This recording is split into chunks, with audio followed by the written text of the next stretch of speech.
Oh, yes. What's up, everybody? It's Wednesday night. It's after the Club and Sub podcast. I know my guy Locke is live right now, so I know that there's a lot of people over there with Locke. But I'm doing Ask Weezy tonight. It's my last content of the week before probability tomorrow night on the MMA Engine YouTube channel. So I just wanted to give you guys a chance to ask me any questions that you might have about this card, any stat questions, any database questions, any prop template questions, because it's not the best card, but we got 11 fights. None of them have fallen off yet. And, I always say that the best cards are the ones where we stack cash tickets like flapjacks. So it doesn't really matter if the fights are great. If we can find some great bets to cash, we're going to remember this card fondly. And that's always the goal. Just make some money. Take some money from these bookies. That's what we like to do here. So let me see what's going on here in the chat with you guys. And I appreciate all of you joining me. My guy Nigel Lee, a.k.a. Money Bank Locks, coming in saying we're going to come in hot this week like Derek Lewis's balls. Let's hope we come in even hotter, man, because Derek Lewis has got some hot balls, especially when he's down there. You know, them Texas boys, about this time of year, it starts getting hot down there. So, got to come in hot. We want to stay hot, and we want to keep it going into next week's dumpster fire of a card. We got Santiago Ponzinibbio versus Michel Pereira. It's a fantastic fight, but that's not the main event. The main event next week is Holly Holm versus Ketlin Vieira. Not the most exciting main event. It will be good to see Holly Holm make her return, though, because it's been a while since she's been in the cage. So it'll be good to see what she's got left in the tank, because I've always enjoyed watching her fight. But yeah, not the best card next week. So we got to come in hot this week. And then next week, we take we take our foot off the gas just a little bit, knowing that we have a week off after next week. And then we can kind of regroup, figure out where we've been so far in 2022, where we want to go, what our goals are, and reshape our betting strategies to achieve those goals. And those goals are to stack cash tickets like flapjacks, you guys. We got my guy Victor De Jesus in the room saying, "Oi, this weekend we're going to have pockets thicker than Parker Porter." I love it, dude. I'm going to have to write that down. We got pockets thicker than Parker Porter. I like that. I'm going to have to remember that. I'm going to put that on the fucking... I'm going to make a banner for that right now. We're just going to... we're going to put that up on the screen. No, not that. We're going to change that.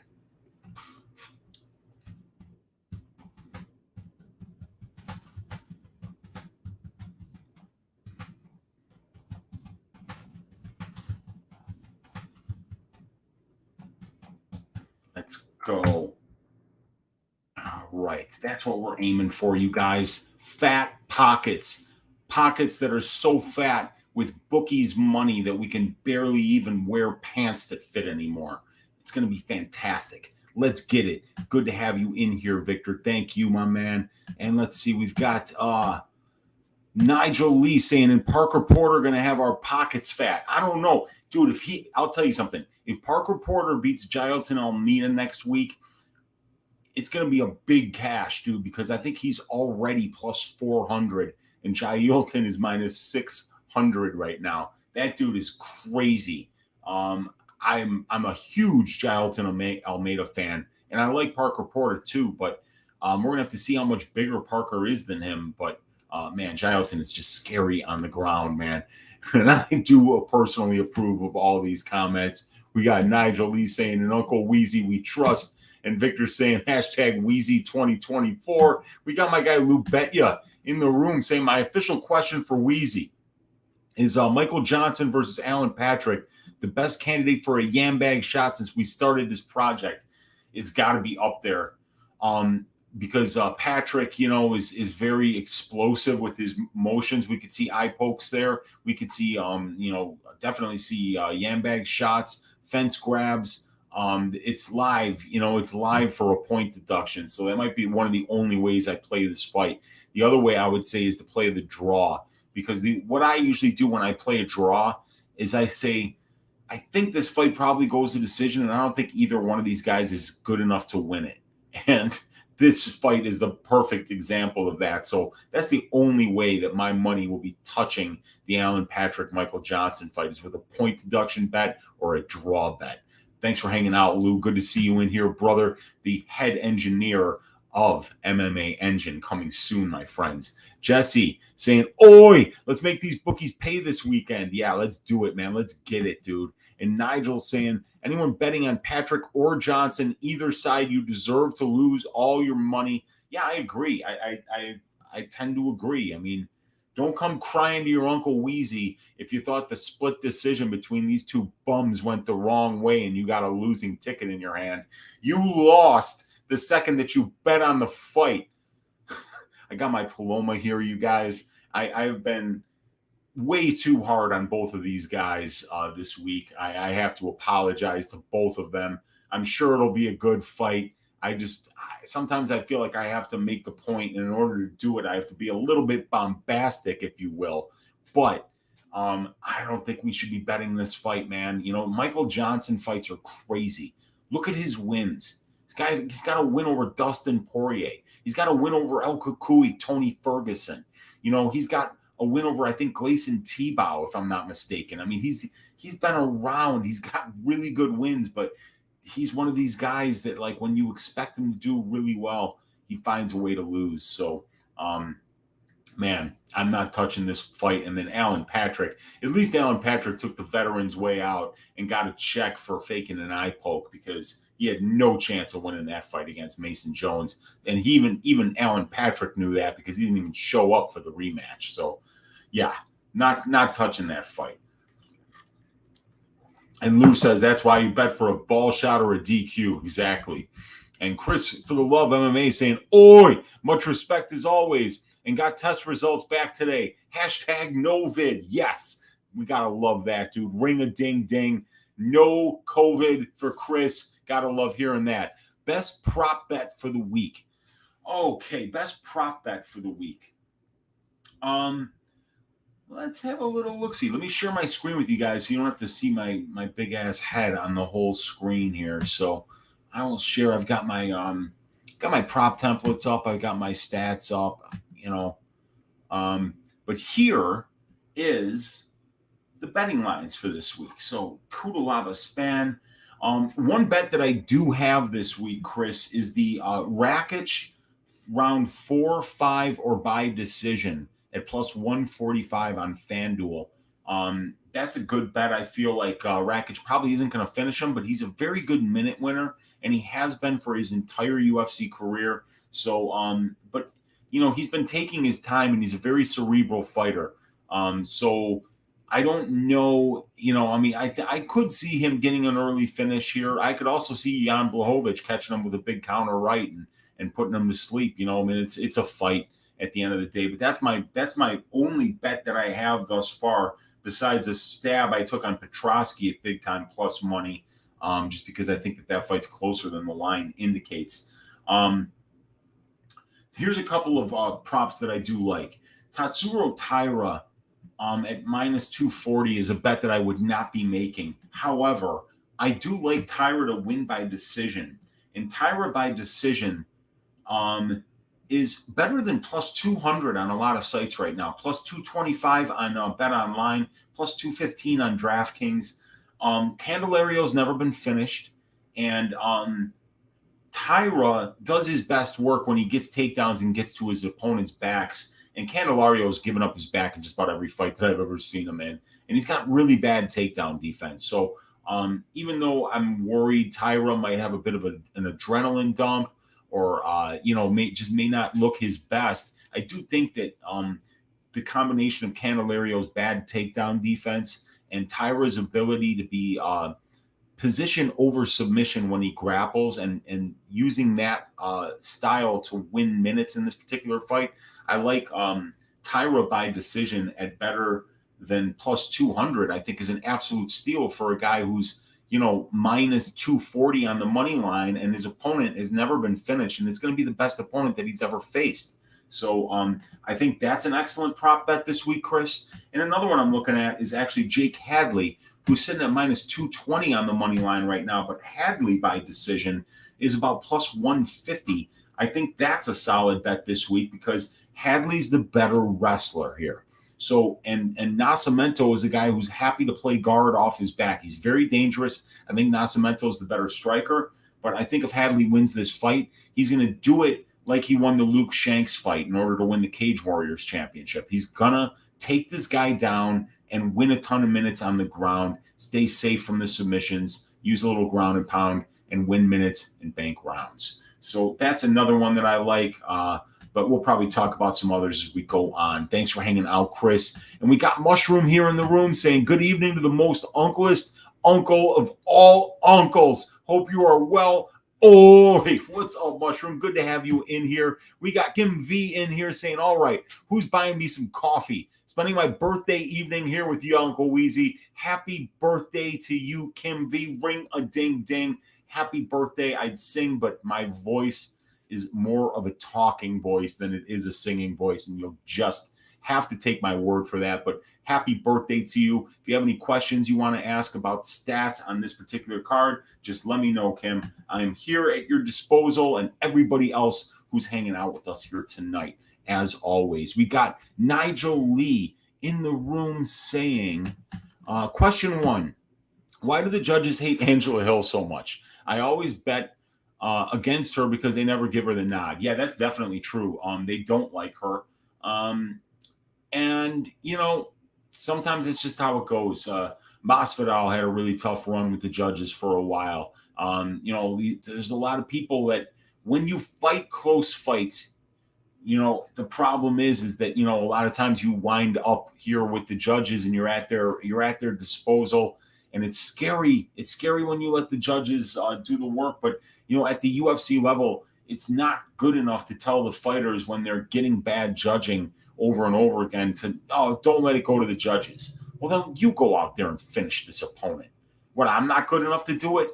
You know, finishing fights is very, very hard to do at this level. So, yeah, it's rough. But, you know, the thing is, you have to keep trusting your reads. And if you're betting Angela Hill by decision in some of these fights, like the Lemos fight, like the Gedalia fight, like the Torres fight, like the Watterson fight, you're getting big time plus numbers, and you really only need to hit 1 out of 3 in order to break even in the long run.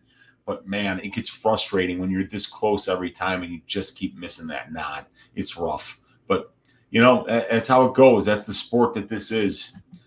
We got Dope Space Cowboy. The scar tissue on my anus from 2 weeks back is finally fading. Should be a decent week.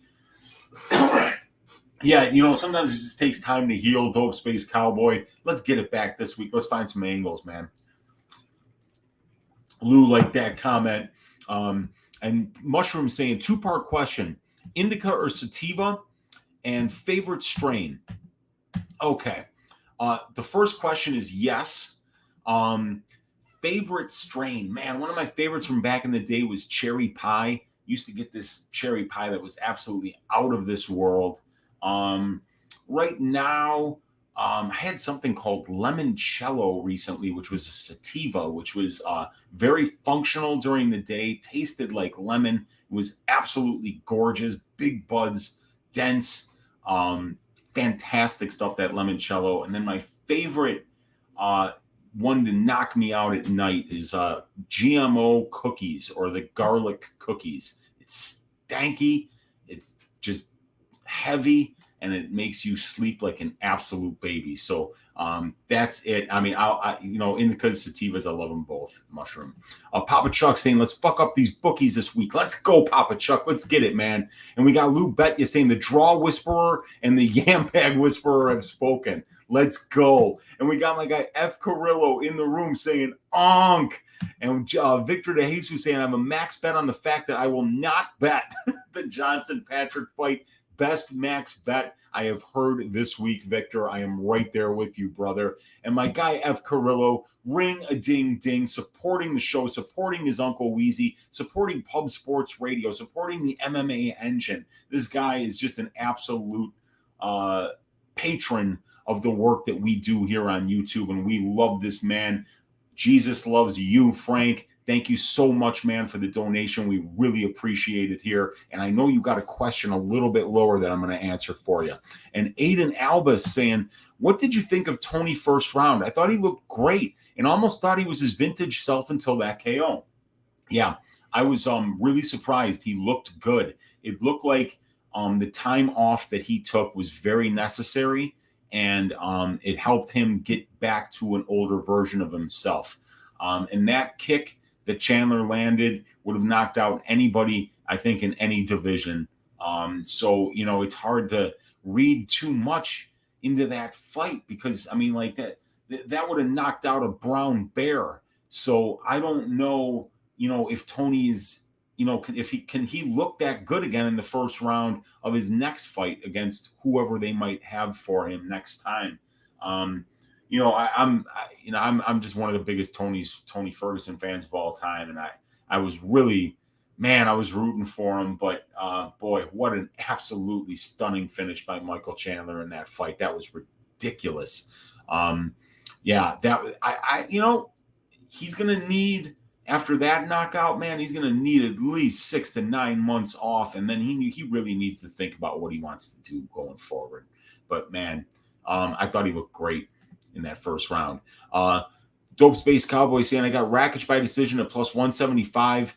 Honestly, I might just play that. I like Kutalaba too, though. Yeah, Kutalaba's good. He's just better than Span. He's a better fighter all around. He's got more process to his game.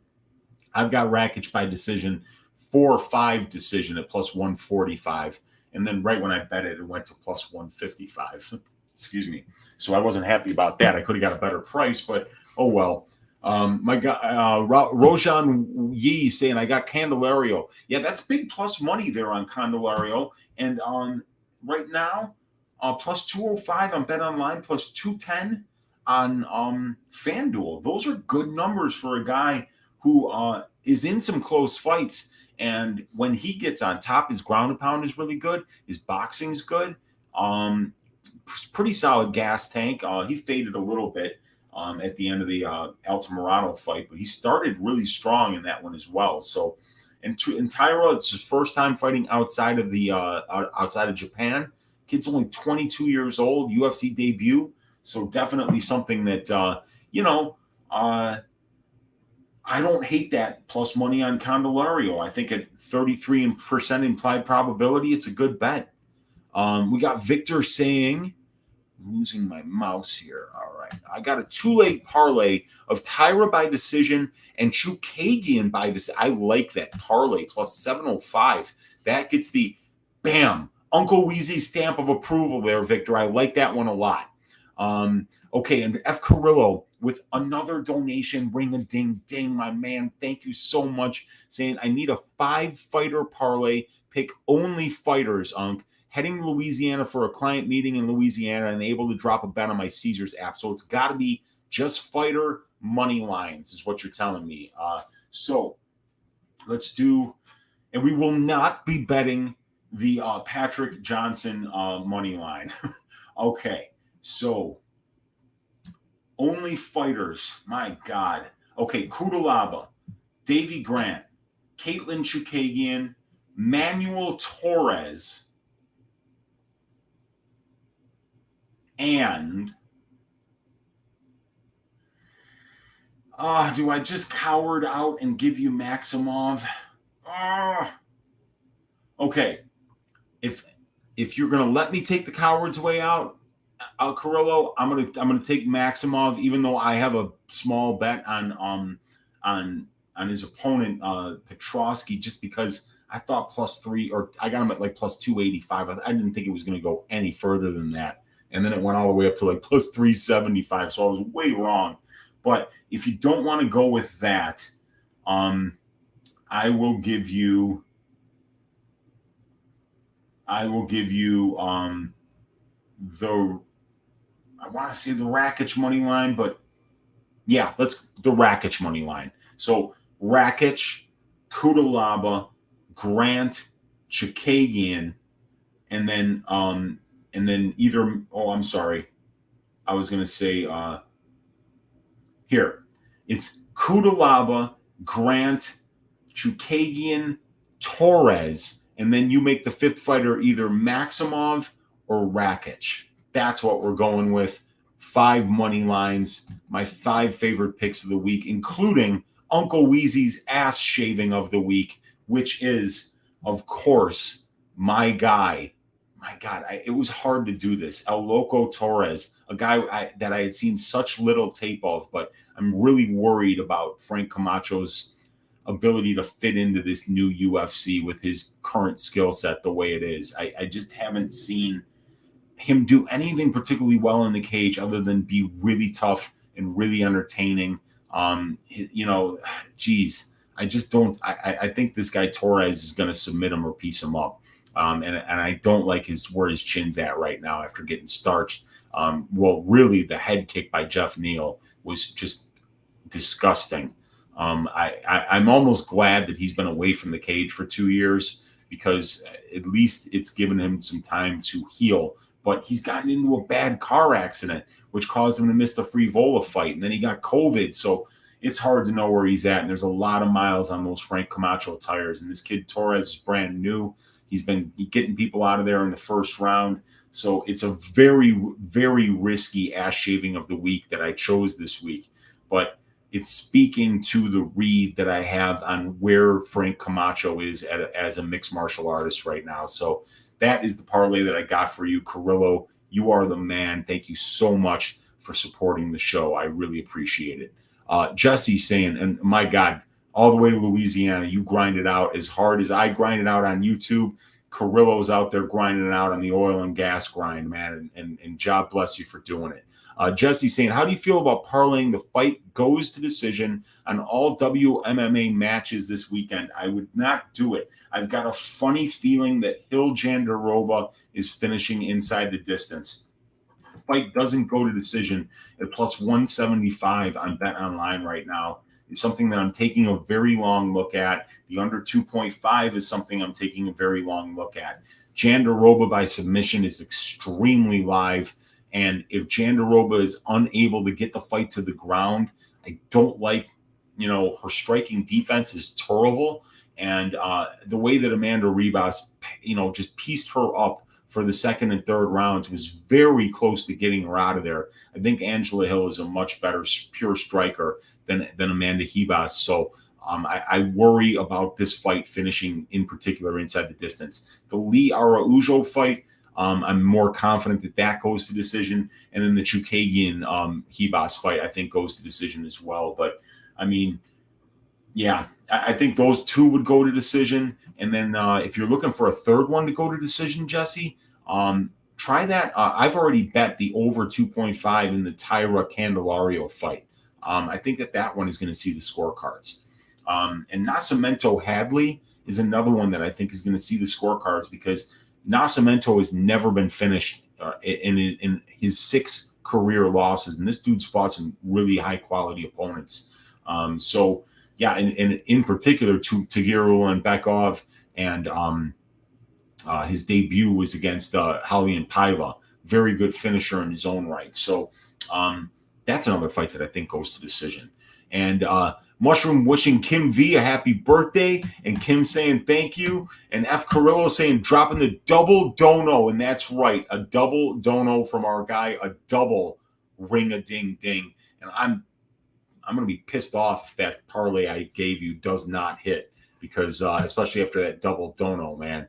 And then Joey Whalen saying Torres to smoke the old man crank. I think so, but I can't, I made it my ass shaving of the week, but I'm kind of breaking a couple of my rules here. And one of them is something that I got from Brady, which is don't fade a bad fighter with a bad fighter. Now, I don't know that El Loco Torres is a bad fighter, but I don't have any evidence that he's a great fighter yet either. So I'm really kind of putting myself out there, and I want you guys to know when I do give you a pick for the ass shaving of the week and I say that I'm taking a chance, I want you guys to know that I'm putting it out there. I could have just went with Kudalaba, at minus 250 or Grant at minus 300, or said that, Maximov is going to drown Petrosky. But with Manuel Torres, you're getting somebody that's available out there right now at minus 123. But the thing is, look, this guy Torres, there's barely any film on him. He's getting all of his finishes in the first round, and most of these fights you can't even get footage on him, right? And he's been submitted twice by guys that will never, ever get to the UFC. So why is he minus 130 against a guy with 30 professional fights, a guy who's been in the cage with Li Jingliang, with Jeff Neal, with Beneil Dariush, with Drew Dober? Think about that resume that Camacho is bringing, and think about, the blood, sweat, and tears that he's put in that cage already, but why is he plus money here? And it's because, look, Bootsy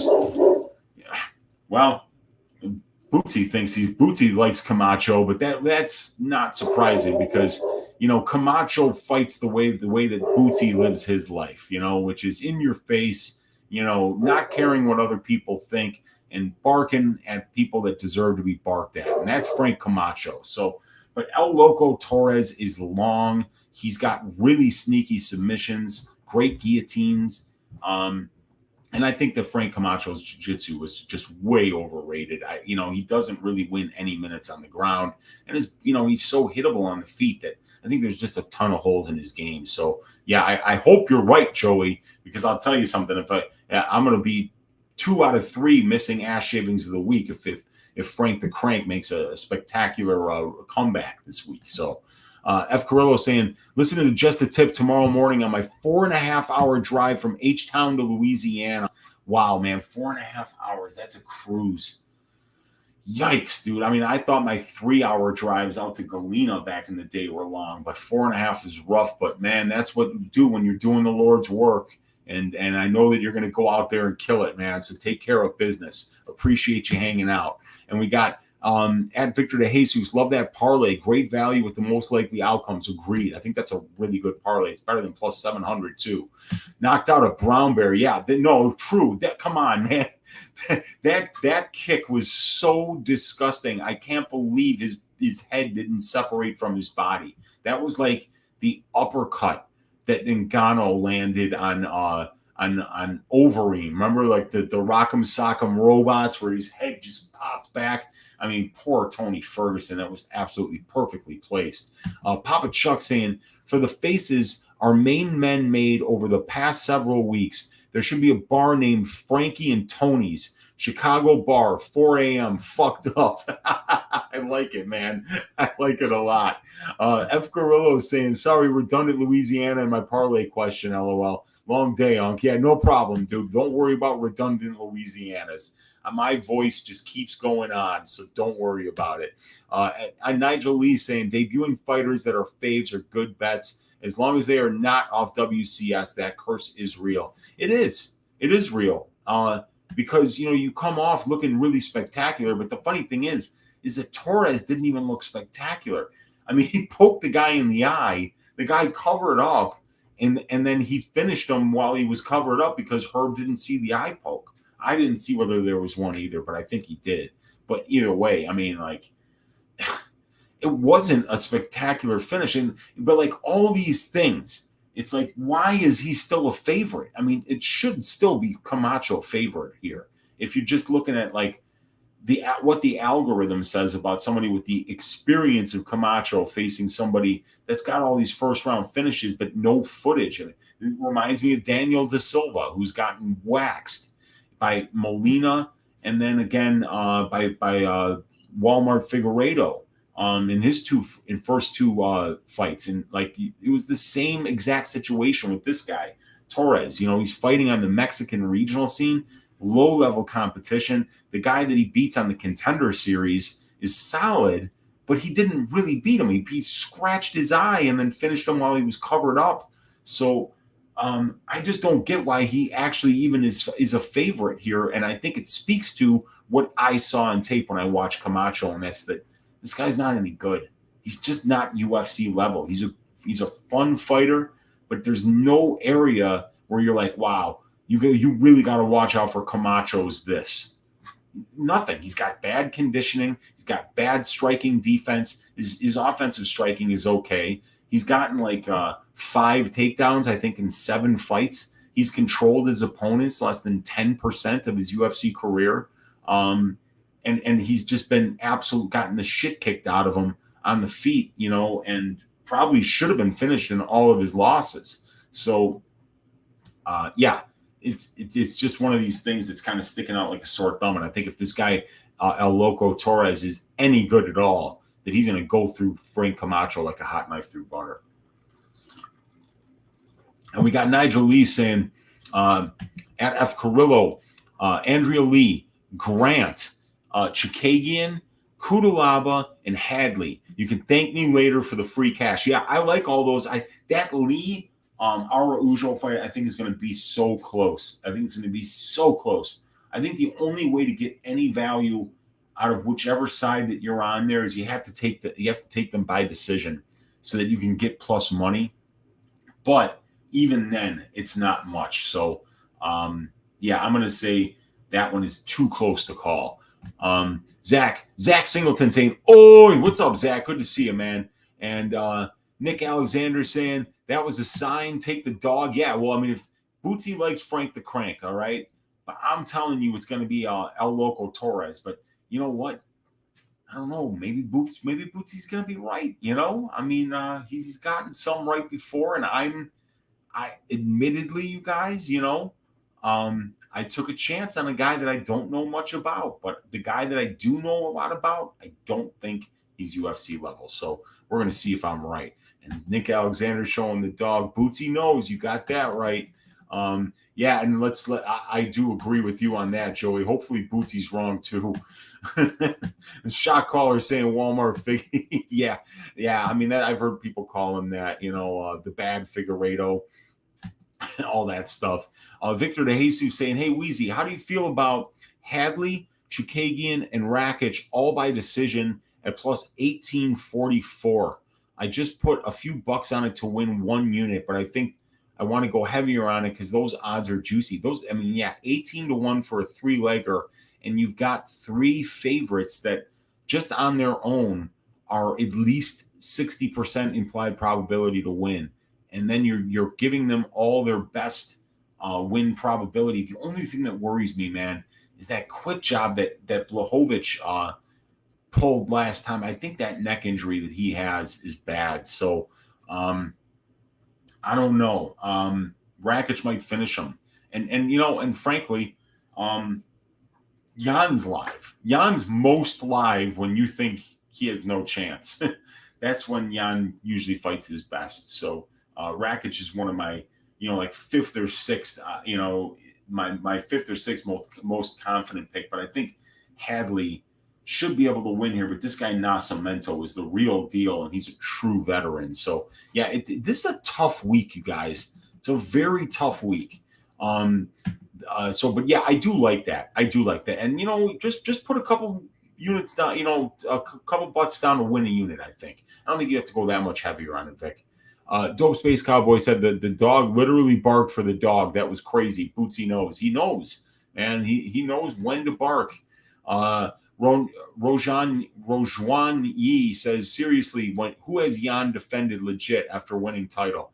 Well, I mean, he had the fight up a weight class, or I mean, where what's his name came up a weight class to fight him. But for Jan Blachowicz, let me just go all the way up to the top here. We can look at it. So the last loss before the Teixeira loss was to Thiago Santos. And then it was a win over Rockhold, a win over Jacare, win over Corey Anderson, win over Dominic Reyes, and then a win over Israel Adesanya, and then he lost here to Teixeira. So, I mean, he's beating a lot of good guys, Cannonier, Clark, Manawa, Krylov, Pokrayak back in the day. And then, Rockhold, Sosa, Anderson, Reyes, Adesanya. I mean, these are good wins. And the guys that he's losing to, Manawa, Anderson, Alexander Gustafsson, great wrestler, and Patrick Cummins, Thiago Santos. And that was the 2019 version of Thiago Santos. and then Glover Teixeira, the current champ. So, yeah, guy is very good. And he does use his wrestling sometimes, but we haven't seen it much since the Adesanya fight. And before that, we have to go back to the Krylov fight since he got over 100 seconds of control time. But, yeah, it's a good record, but not it doesn't absolutely blow you out of the water. Yeah, Bootsy, yep.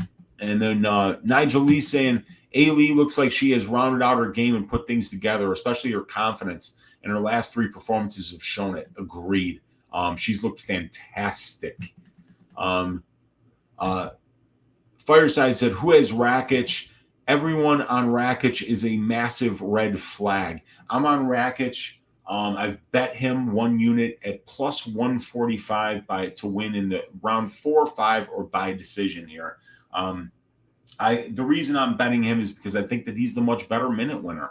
I think that when you look at how the strikes that are landing for both of these guys, for Blachowicz, he lands about 0.8 more significant strikes per minute than he absorbs. But Rakic is landing a full 2 more significant strikes per minute than he absorbs. He throws about 3.28 more significant strike attempts per minute than his opponents do on the aggregate. He's landing knockdowns at a more effective rate than Blachowicz is. And both of these guys have not been chinny, as they're both getting knocked down less than 0.2 times per 15 minutes. And Rakic has been a master of winning minutes on the ground, as we see that he's gotten 39% control time for and only yielded less than 5% control time against. 90% takedown defense, while Blachowicz, even though he has as many takedowns as his opponents do, is getting out-controlled by his opponents 27.5% to 15%. So it just looks like on the feet and on the ground, Rakic does a better job of winning minutes and banking rounds. So I'm kind of thinking that if Jan wants to win this fight, he's probably going to have to knock out Rakic. And, I don't like the KO or bust types. And, I just don't see him being that much better anywhere than Rakic. And I do like Rakic's conditioning a lot more than Blachowicz. Blachowicz sometimes looks tired after the first round. So that's why I'm going with it. But it's not a huge bet. And believe me, I wouldn't be that surprised if Rakic was wound up looking at the lights after another Polish power exhibition on Saturday. But put my money where my mouth is. 1 unit on Rakic 4-5 decision. Good luck to you, Fireside. Nick Alexander saying Araujo versus KGB Lee is an interesting fight. Araujo is a campaigner against domestic violence from her dad beating her mom growing up. And Lee has been a victim of domestic violence herself. I did not know that. I did not know any of that. Very interesting angle on that fight, Nick. And let's see here. Adam Rush saying, what's up, Weezy? Oi, what's up, Adam? Good to have you hanging out with us here. Nick Alexander saying, I agree, Fireside. That's why I'm on Jan. Yeah. And Nigel Lee saying, Rakic getting way too much action. I'm taking the former champ at plus 170. Rakic will not put the pace and only look to point fight and keep distance with his kicks. Give me the legendary Polish power. I don't hate it. Nigel. Mushroom saying Jandaroba Hill draw, Johnson Patrick draw. Definitely I'm on that Johnson Patrick draw. I will be betting it. Jandaroba Hill, I don't think is going to decision. I don't. I think both of these ladies, whichever one gets their way, is going to be able to finish the fight.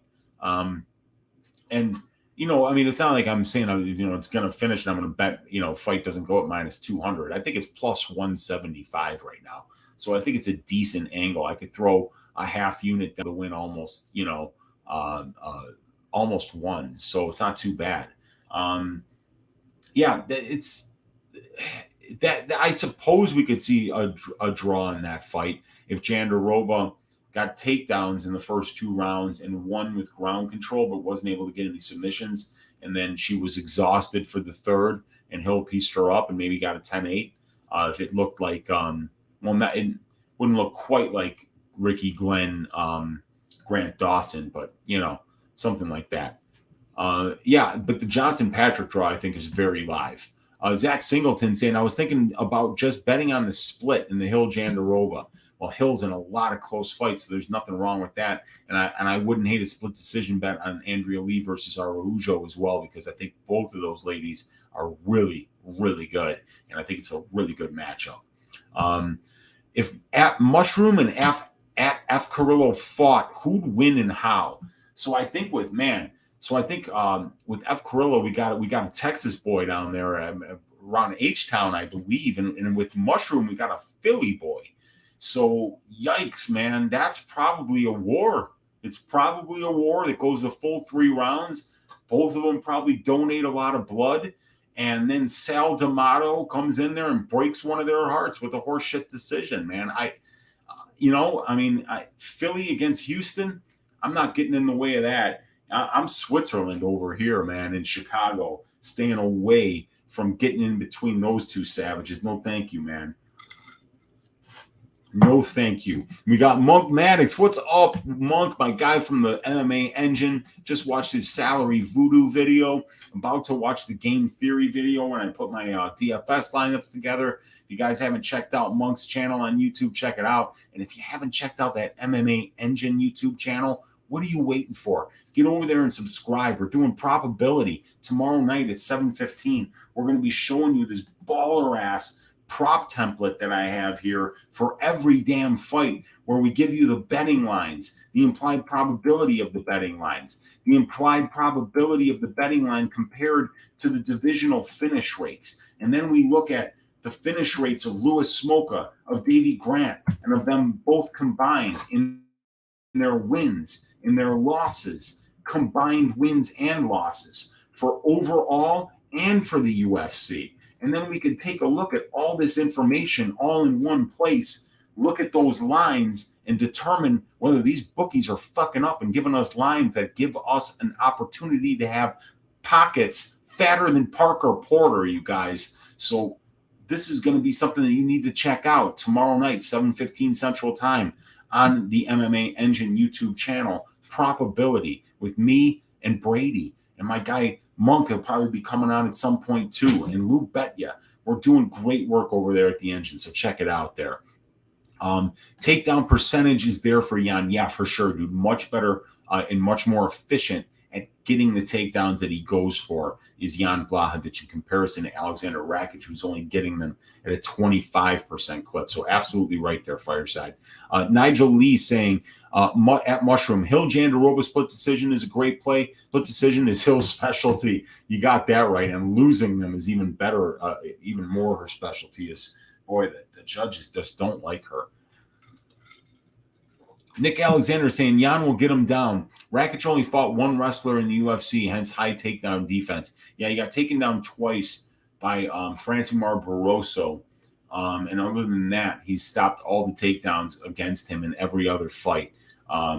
So, you know, and if he's landing those low leg kicks early, it's going to be almost impossible for Jan to wrestle. So it's an interesting fight. It really is. And I think this is definitely could be a y'all must have forgot moment for Jan Blachowicz here if he gets a big finish over Alexander Rakic. Nick saying bet Hill by split. She's coming off a split loss, so they balance the ledger. Maybe they will. And Rojan saying after seeing his loss to Smith, I'm still off by Spann.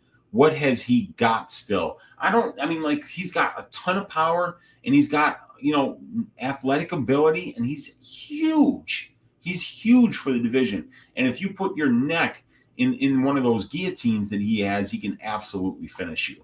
But it seems like his game plan is to kind of react to what his opponent does, and then wait for his opponent to make a mistake. It doesn't look like he goes out there with a plan to win minutes. And, there have just been some really questionable decisions that Spann has made, wrestling people after he's had them hurt, but hurting them with his hands. Sometimes, it's the decisions that you make in the heat of the moment that determine whether you win or lose fights. And some fighters have the ability, while in the chaos of a fight, to be thinking like a chess player. And then there are some that just make really bad decisions. They think with their balls instead of their brain, and they go out there and they just don't know what to do and when. And that's the thing about these bigger weight classes, middleweights, light heavyweights, heavyweights. That's why you see these guys getting better as they get older. And you see a guy like Glover Teixeira, who's I think 43 years old right now, who's the champion. And he just beat a guy who was a 38-year-old champion in Jan Blachowicz. And you got a lot of other guys that have a lot of success later on in their careers. And that's because it's hard to put it all together as a mixed martial artist, especially if you're one of these younger fighters that kind of comes up and you don't have a base. You don't have something that when the going gets tough, you just say, okay, I'm going to box right now. Or, okay, I'm just a D1 wrestler, because right now nothing else is working. A lot of these fighters, they come up and they go to mixed martial arts gyms, and it just takes a long time for them to figure out who they are as a fighter and how to fight to their best win conditions, and to figure out what they're good at and how to craft a game plan and how to craft a fighting style that hides your weaknesses and accentuates your strengths and allows you to be able to react to what your opponent is doing. It just seems like it's for these bigger weight classes, it just takes so much longer for some of these fighters to figure that out. And most don't figure it out at all. They just wind up, being able to do what they do best. They take advantage of their athletic gifts or their power. And if they're unable to do that, they look terrible. And Spann kind of falls into that category. With Kudalaba, you got a guy that has a high-level Sambo background prior to being a mixed martial artist. So that Sambo background is something that he can, lean on. And we've seen Kudalaba go into fights with completely different game plans. He'll go in there and shoot no takedowns against a good grappler and go out there and shoot 9 takedowns or even more than that against guys like Dustin Jacoby and Khalil Roundtree and these guys that, are better on the feet. So, yeah, I don't know what Spann is good at, but I know what he does well in the cage, and that's hit people really fucking hard and take advantage after he hits somebody really fucking hard, and they say, all right, just wrestle. You shoot in sloppy, he gets that arm underneath your neck. It just takes him to just flex that bicep, and your carotid is done. So, I mean, he's really good at being really big, really strong, really powerful, and sometimes that's enough when you're 240 pounds, on fight day like Spann is. Jacob saying, late to the stream, who do you have out of the main event? I'm picking Rakic, but it's like my 5th or 6th most confident pick of the week. But I've got a bet on Rakic to win in rounds 4, 5, or by decision, plus 145 on FanDuel. Welcome, Jacob. Thanks for hanging out, brother. And then we've got, MMA Engine, baby. You got that right. And Mushroom saying probability. That's right, man. And Six Side Worldwide saying, oi, oi, Weezy. And what else? Let's see. And everyone, 5:15 a.m. in London. Thank you for waking up early to check out Ask Weezy. I appreciate you. Yes, sir. Probability. Oh, hell yeah. Can't wait to hop on and throw out some dog shit bets. I mean, Parker Porter, Fat Pockets bets. Yeah, that's much better. And then ring a ding ding. We got a super sticker from my man Six Side Worldwide, waking up at the crack of dawn and still not being angry enough by having to wake up that early to give a donation to his Uncle Weezy and the Uncle Weezy channel. I appreciate you, Six Side Worldwide. Let's stack cash tickets like flapjacks this Saturday, brother. Blade Runner saying, hey, Uncle Weezy. What's up, Blade Runner? Good to see you in here. We got Dope Space Cowboy saying, is Jan by KO the best hedge? Is there a reality where he wins the decision? Well, yeah, I mean, of course, anything can happen. It's a mixed martial arts fight. But I think that Rakic is the much better minute winner here. I think he's got more ways to win minutes. Blachowicz has been really good at getting takedowns, but what he isn't really good at is being active with the wrestling. And what else he isn't good at is having the kind of gas tank to push a wrestling-heavy game plan. Jan Blachowicz has 17 fights, and he only has 30 takedown attempts. So that's less than 2 takedown attempts per fight.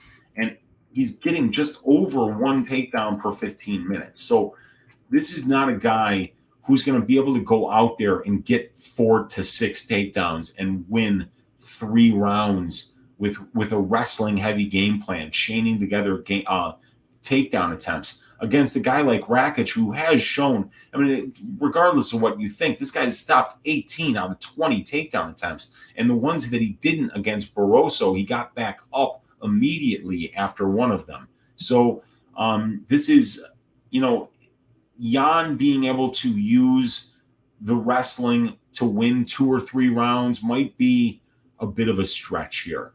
But Rakic might be able to win a bunch of minutes on the cage. He's been very good at doing that. And even though he only has 4 takedowns, he's got about 31 minutes of control time off of those 4 takedowns and off of those 16 takedown attempts. So he's not just winning minutes on the ground, he's winning minutes on the cage as well. And Blachowicz is losing a lot of minutes in control time positions. So I would say Jan by KO might be the best hedge. And Jan has gotten some submissions too, you guys. He's got 2 submissions in the UFC, and he's actually got more wins by submission in his career than he does by knockout. So maybe if you're thinking Jan KO, maybe think just the inside the distance prop as well. If it's not that much more expensive. JP Myberg saying, "Oi!" And we got Prince of Mischief saying, got the little notepad out there and saying, "I just made it to the stream. I caught it live. Appreciate you, man." Papa Chuck saying, "Who is your hands down GOAT of MMA?" So it would have to be John Jones. The guy's never lost a fight, and he did it for such a long time. Great wrestling, great defensive jiu-jitsu, front chokes, some of the most well thought out striking, and the variety of striking that John brought, the great conditioning, and he had some wars as well against Gustafsson, against Cormier, some really great fights. And I think that and I'm talking, in the cage. The in the cage GOAT, all the other outside the cage shit, that it is what it is. I think that John Jones was so good at what he did that he was almost bored with it after a while, because I don't think nobody was really bringing him any kind of challenge. And I think he got bored. And I think somebody with that much talent being that bored is a very dangerous combination. And that's what happened to John Jones. Yeah, he's my all-time hands-down GOAT of MMA. That's my answer. Let's see. Grant Smoka, fight doesn't go. Love it, Joey. Love that bet. I have a bet on the under 2.5 in that fight. So the fight doesn't go to decision, sitting at minus 150, but you can get the under 2.5 at plus 140. That can't be right. That can't be right. That's Blachowicz. All right, never mind. So here, let me get this. The Smoker Grant one, 15 of their 25 combined fights have finished inside the distance. So that's right over here, you guys. This is Smoka, this is Grant, and this is combined. So 8 of 12 wins have finished inside the distance. 7 of their 13 losses in the UFC have finished inside the distance. Add those up. We got 15 of their 25 fights have finished inside the distance. That's 60%. It's 10% better than the divisional finish rate of 49.43%. But that's 6.7% worse than the implied probability of the line at minus 200. So I think maybe you go to the under 2.5 at minus 155 to get a little bit better of a price, but you're still overpaying there based on how many fights in the bantamweight division go under 2.5. But I think when you look at the fight stylistically and stay away from whether there's value on the bet or not, this is a fight where it shapes up really well for Grant to get a knockout, and it also shapes up pretty well for Smoker to get a submission. And both of these guys are very aggressive fighters. I do see somebody getting finished here, but at this point, the line is a little bit steamed, and I would just tread lightly with how big you bet it, Joey. Victor saying, I'm waiting for probability tomorrow so I can finish entering my bets. Going light this week. I'm going light this week too, Victor. I'm trying to find stuff that I like, and I'm waiting for FanDuel to drop some props. I'm looking at Tyra by decision. I'm looking at Hadley by decision. I'm looking at Hill by decision and Hill by knockout. Looking at Jandiroba by submission. I'm gonna look and see if there's anything that sticks out value-wise, and then pick my spots. But yeah, I'm going to be staying light. But I do have a nice parlay that I'm going to give you guys out for probability tomorrow. And I got a greasy four-legger that I already posted, I believe. Or no, the greasy four-legger is available on Just the Tip with Uncle Weezy last night. So go check the timestamps in that video, and you can see what the greasy four-legger is. But there's 3 time props in that we're going to be taking a long look at in probability. So yeah, I'm with you, Victor. I'm going to stay light this week and probably even lighter next week, going into the week off. Prince of Mischief saying, a while ago I heard Jan trademark the name Legendary Polish Power. Not a bad idea, man. Is Virna Hill likely, goes to decision likely, or Virna sub likely? I think a Virna sub is likely, and I also think a Hill knockout is more likely statistically than what the odds would tell you that they are.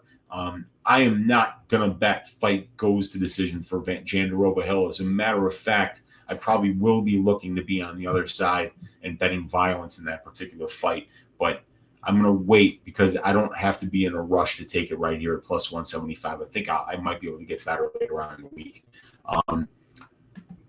Highly likely a decision. Yeah, I don't think it's a highly likely that it goes to decision, just the way I'm capping the fight. Mushroom saying, how many fights finish inside the distance this card? So I think that the Maximov-Petrosky fight, we've got a killer be killed fighter in here in Andre Petrosky. All 7 wins inside the distance, all losses inside the distance, even the ones in the Ultimate Fighter House were all distance fights or inside the distance fights. So yeah, I am liking Petrosky to either get a finish or get finished by Nick Maximov here. So I think at fight doesn't go to decision at 48.78% implied probability here, when 55% of light heavyweight fights finish inside, or I'm sorry, middleweight fights finish inside the distance. We're getting about a 6.39% edge there, and 13 of their 16 fights have finished inside the distance as professionals. So that's 32% better than the implied probability of the line. So I believe that Maximov Petrosky has a good chance to finish inside the distance because Petrosky's a killer be killed fighter. I think Jandiroba Hill is something that has a chance to, but it's not statistically better than 50% likely to finish, in my opinion. Johnson Patrick, don't care. I think that one's going. I think that one's going. So really the only one that I'm confident about so far is Maximov Petrosky. Camacho Torres is not going the distance. Smoka Grant most likely not going the distance, but the bookies are all over it. Span Kutalaba probably not going the distance, but I mean that's minus 400. So I'd say 4 to 5 fights finish inside the distance this week. That would be my guess. And wow, you got Tyra by decision at plus 255, Victor? Where'd you get Tyra at plus 255? I like that. I want Tyra at plus 255 by decision. What the hell? Tyra. Damn, dude, those aren't books that I have. Well, job bless, Victor. That's great stuff, man. If I can find it at plus 255, I'll be joining you there. Fireside, Virna does literally nothing. Hill hasn't seen. Hill will circle all fights. She's going to need to. Virna's got fantastic jiu-jitsu.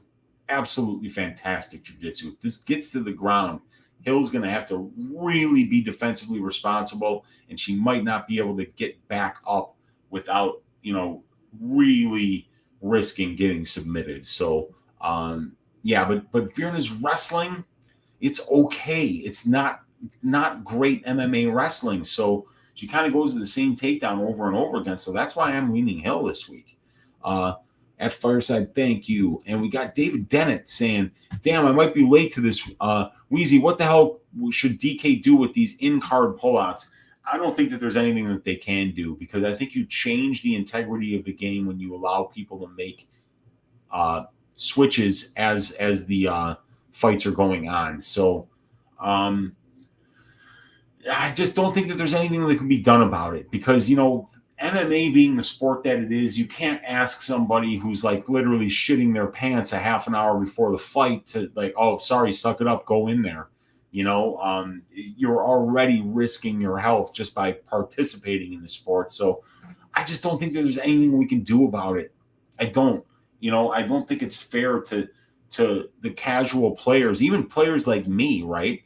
Where I don't want to be, after every damn fight, looking at my exposures, because if you allow people to make in game adjustments, you're going to have to allow for them to do it at all times, not just when there's a fighter that has a pullout late. So I think it's just part of the risk of the game. It's kind of like playing NFL, where it's like your guy can go out there and get hurt the first play of the game, and then you're just screwed. It's just part of it. It's really unfortunate, but it's just part of it. I mean, it sucks. Fireside saying it's Virna's footwork. It's highly likely a decision. Well, I mean, it's not controversial to say that, Fireside. I mean, that right now the probability that the books are saying that it goes to decision is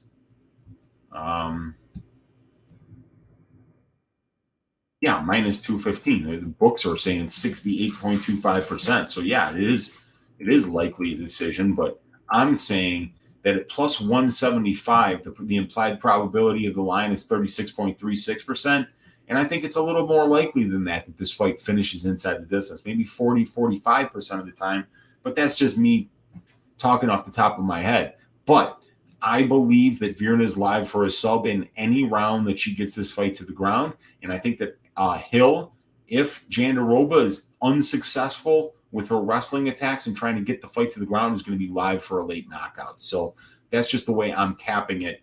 But I'm probably going to need better than plus 175 to jump into the pool and make this bet. And you got it at Caesars. I'm going to have to get a Caesars account, man. He's at plus 250 right now. Okay, got it. Prince of Mischief saying DK and FD should have a first blood prop. Do fighters touch gloves prop? Missed opportunity. Yeah, that would be interesting. There's probably analytics for that shit. They're just going to have to get the analytics before they start actually offering a market in it. Jesse's asking, how confident am I in Chookagian? I'm pretty confident in Chookagian.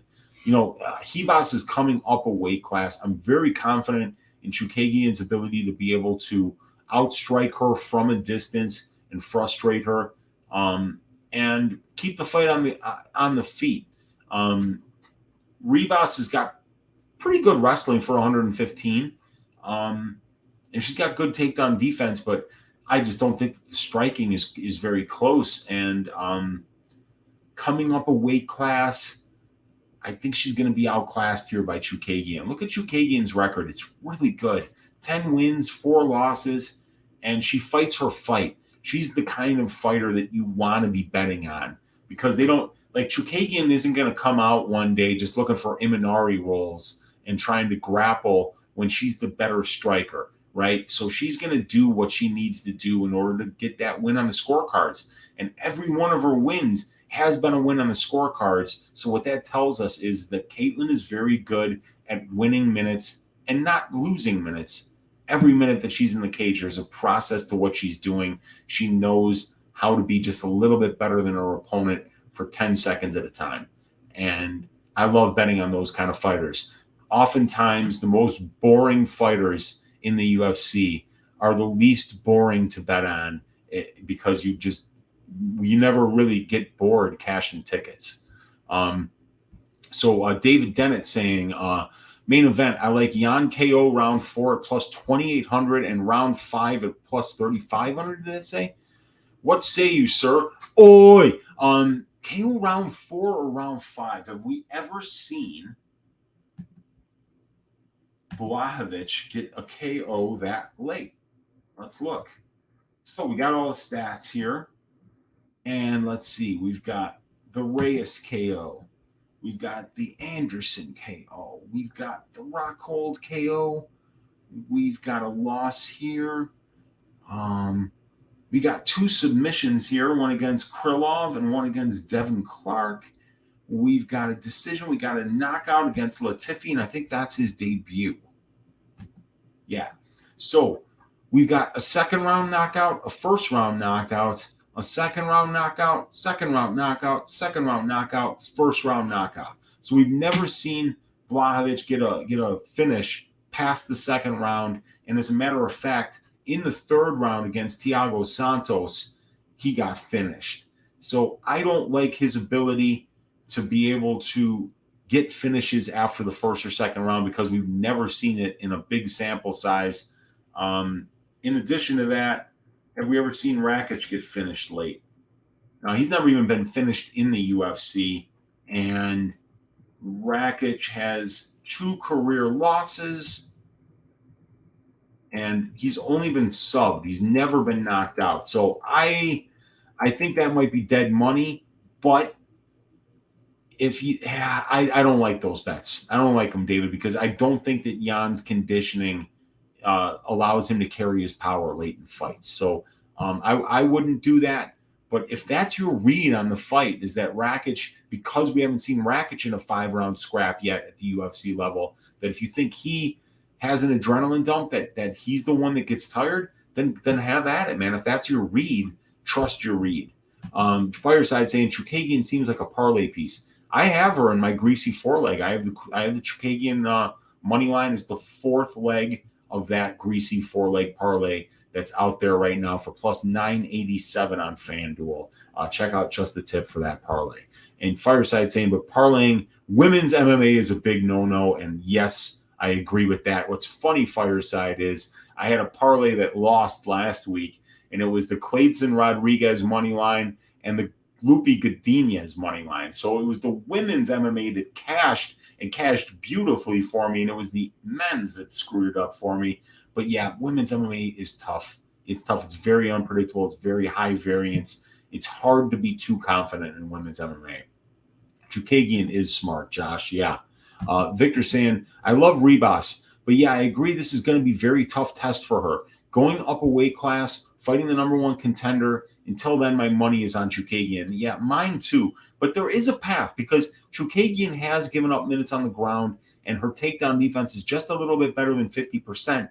So, Ribas has 1 minute on the ground before, but she's up a weight class wrestling a bigger girl now. I think that's going to come into play. And, Caitlin's a brown belt under John Danaher. I mean, Caitlin's ground game is no joke here. So, yeah, I think the Chukagian bet is really safe, and I love betting on these smart fighters that don't do stupid shit. And Caitlin Chukagian falls into the category of a smart fighter that doesn't do stupid shit out there. So I'll take it. Excuse me, guys. All right, and then we got Azan Zaman saying the Chukagian home bark is real. Yeah, man, I would like to see that fight actually, but Holly's a 135er and Caitlin's 125. But yeah, let's see. Weezy, let's jack shit up. What is your perfect full card parlay? Okay, so if we're gonna do a full card parlay, I'm gonna give you a pretty juiced one, but we could do that. Let's start with we'll start with Petrosky Maximov, and let's say what's the over 1.5? Minus 265 on 5 dimes, minus 300 on Caesars, over 2.5. I don't like that. Let's just say Maximov. Let's say the over 2.5 in Candelario Tyra. Let's say, oh boy.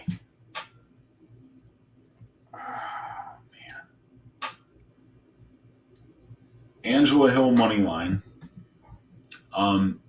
I'm not giving you anything for Patrick Johnson. Lee Araujo fight goes to decision. Nascimento Hadley fight goes to decision. Camacho Torres fight doesn't go to decision. Caitlin Chukagian money line. Davy Grant money line. Ion Kutalaba money line.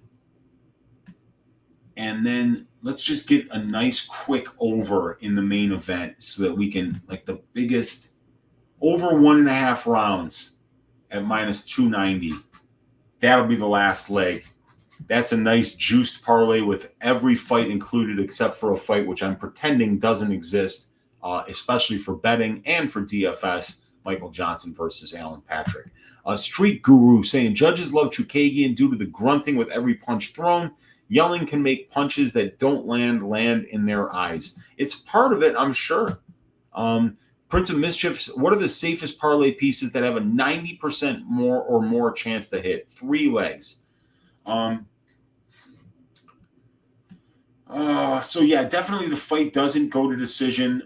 We'll go fight doesn't go to decision for Kutalaba Span. Fight doesn't go to decision for Camacho Torres.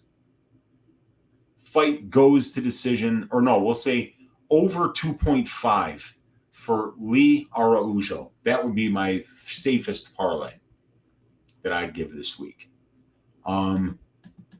Fireside says, "Oh no!" I don't know what that means. Rogue Strummer saying he'd have to tire out Jan Blachowicz with the wrestling and grappling. I think Rakic is a bit physically stronger, younger, and even hungrier. Remember how gassed Jan was versus Jacare? Yeah, Jan just doesn't have the best gas tank, but he's a 205-pound mixed martial artist fighting 5-minute rounds. You're gonna get tired, especially when you throw with as much power as he does. No idea you were live. How's the night going? Oh, we're doing good, Jeremiah. I was just listening to the Club and Sub podcast, and I had Lock of the Night on for a little bit, and then I wanted to go live and just answer questions, interact with you guys. I didn't do it last week on Wednesday night, and I always like to give you guys a chance to just ask me anything, because when I do just the tip, to do all 11 fights or 15 fights 2 weeks ago, I don't get to interact with the chat too much, and I like to be able to talk to you guys. So all is well, Jeremiah. It's good to have you hanging out in here, brother. Fireside saying that Jan Jacare fight is something I don't even remember. Was it clinch and grappling heavy or a slow striking match? There was a lot of grappling in that one. I think Jacare got a decent amount of control time. So Jacare Sosa, this is the fight here. So Jacare controlled 500 out of 1,500 seconds. So he controlled a third of the fight with his control time. Blachowicz didn't attempt any takedowns. Jacare was 0 of 5 on takedown attempts. So he probably pushed him up against the cage for the entire fight. And then sometimes it goes to the ground without somebody being credited with a takedown, depending on how it got there. But yeah, it looked like Blachowicz did a good job of stopping the takedowns, but he still gave up 505 seconds of control time. I'd have to go back and watch that one. Fireside saying, if Jan was fending Jacare grappling all fight, then gassing shouldn't be counted against him. Well, that's true, yeah. And the Rakic probably won't be on him like that. Rogue Strummer saying more of a clinch snooze fest. Jacare leaning on him. Okay. And Fireside saying Rakic is half the grappler of Jacare. To be fair, but that version of Jacare, I'm not so sure. Yeah, Jacare's getting up there for sure, man. That version of Jacare in 2019, I think Jacare is 43 now, so he would have been in late 30s. And Effie, and Any Action Sportscast saying, what's good, Weezy? Thanks for the content, brother. You got it, Effie. Good to have you hanging out in here. And when you break down a fight, what comes first, tape study or looking at the statistics? So the first thing that comes is, like, when I look at a fight that's kind of just been announced, I'll just kind of get a picture of what I think each fighter's game plan would be. And then I create the prop template, and I'll look at all those numbers side by side. We'll look at Span Kutalaba, let's say, because this is a great sheet. I created the sheet for myself because I wanted to have all the stats on one page. And then I realized when I had it, I said, God damn, this is so much better than what anybody else has right now. I know it's a spreadsheet, and I know it could be way prettier, but I mean, you've got tail of the tape, pro experience, UFC experience, the finish stats and wins and losses in the UFC and overall, grappling offense and defense. And I think it's not just important. It's like, for instance, what good does it tell you, oh, takedown percentage is 60%? Well, is it 3 of 5 or is it 30 of 50? So I put the numbers there, so that Kudalaba got 27 takedowns and he's had 11 fights, so that his commitment to the wrestling. How many takedown attempts he's attempting per fight by just doing a little bit of math in your head.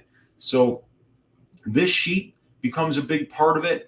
And then it's the tape study. So if I have something that's like, oh fuck, this is jumping out and I want to get on this money line, I will I make it a point to try like not only the good performances of the fighter I'm looking to bet on, but the best performances of the person I'm betting against. I want to know what their best, how they look at their best. So numbers first, just get them side by side, get an idea, then go through the entire career, so that where the fights, because sometimes you'll see like, oh, this guy's got like 50% takedown defense. And then you look and it's like, Gregor Gillespie took him down 7 out of 8 times, but then in their other 6 fights, maybe they were only gave up 1 takedown on 8 attempts or something like that. And so you have to know, not just the aggregate, but how it looks fight by fight as well. So it's a process. And I think I am one of those guys, I miss lines sometimes because when I see something that jumps out to me, I make sure that I do as much research as possible first before I actually get in and make that bet. Because it's the bets that I make quick off of a first impression that I usually wind up regretting. Victor's saying, I usually do a full card $2 parlay for fun. I pick the best bet for each fight. It makes all the fights super interesting. I think that's a great way to do it, dude. And I wouldn't track that personally, but I think I might start doing something like that just as part of my content for just the tip, or do a betting breakdown or something. Get my, something that would be helpful for you guys so you know what I'm thinking on each fight. I should start doing something like that. Prince of Mischief saying Draftkings has just started doing single game parlays. Any idea for a bet? Keep doing what you do, King. Yeah, I mean, like the fights where you think somebody's got a great decision chance, you do the over 1.5 and that fighter, like Andrea Lee or Araujo, you could get that, over 1.5 for whatever side you like. I'm gonna have to start looking into that more because I know that DraftKings started doing that, and I'm probably going to be able to find some statistical edges that I hopefully will be able to exploit, but got to start maybe putting together another template for that so that I can, cut and paste all my statistics into that template and have it spit out something as nice and useful and functional as what I've got with the matchup template and with the prop template, you guys. I think it's really cool what I've been able to do with this stuff and the amount of content that I've been able to create just by having these numbers on a page and be able to take you guys through them. So, yeah, man, it's really cool. 3 fighters that should win by violence on this card. Ion Cutelaba, Davey Grant, Manuel El Loco Torres. That would be the 3 that jump off the page.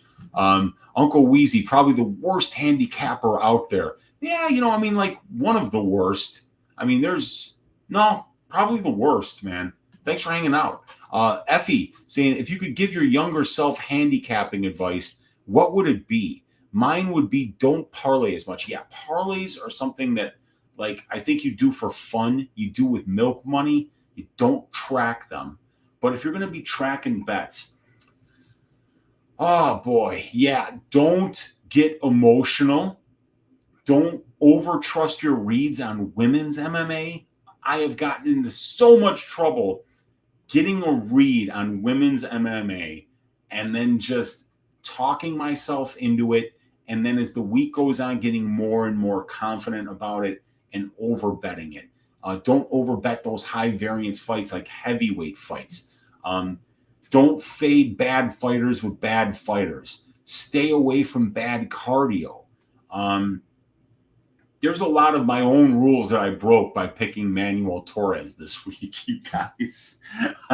But other than that, I mean, I think when I'm betting, one of the best things that you can do is always be looking for value, Effie. You always want to find, like, for instance, if you like Hadley at minus 220 and your read is that Nascimento is such a game pro and that in his 24 fights as a pro, he's never been finished, why not take Hadley by decision at plus 150 instead of paying minus 220 for the money line when he's unlikely to knock this guy out and when he's unlikely to submit this guy?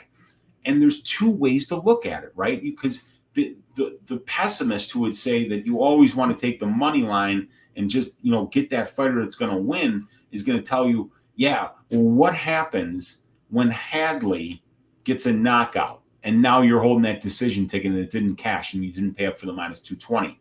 But for every time that happens, you have to say, well, what happens in that bet? Let's just say that Nascimento gets a first round sub. Well, now I only had to bet like 0.75 units to win 1 unit, betting him by decision. So every time we get it wrong, we're saving money. So, and every time we get it right and we're paying less to win more.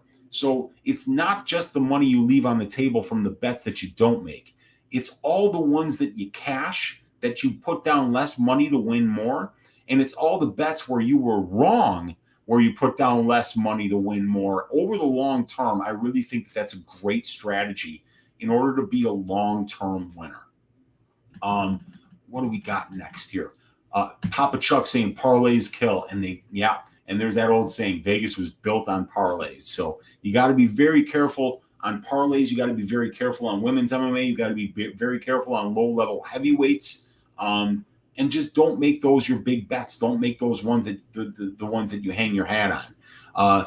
Rojuan Yi saying 2-pick parlays are the safest. Oh, absolutely. I agree. Fireside saying stick to a system. Percentage plays of your bankroll. Don't overextend into sure things or locks because there's no lock in this game. That's all just fantastic advice there from Fireside. Rogue Strummer saying parlays are good in MMA, especially, but don't include fights that have a chance for robberies. Yeah, that's a big part of what we do as MMA gamblers. We have to worry about not only a bad game plan or a bad fighter, but you got to worry about bad reffing and bad judging too. So a lot of things can get in your way.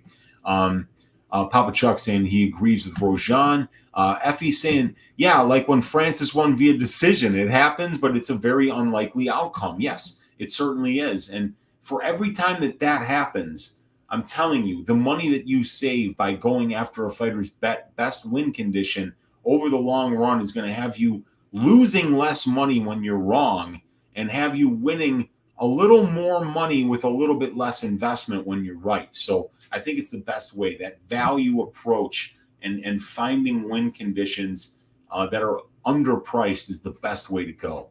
I just missed that. Oh, yeah. Prince of Mischief saying, these are some very useful and helpful tips. Thank you for sharing. Oh, absolutely. Jeremiah saying, Alan Patrick, 3rd round plus 1,600 if I'm feeling weird. I would have to be feeling really, I'd have to be like on acid, Jeremiah, to bet that fight. I'm not betting that fight, man.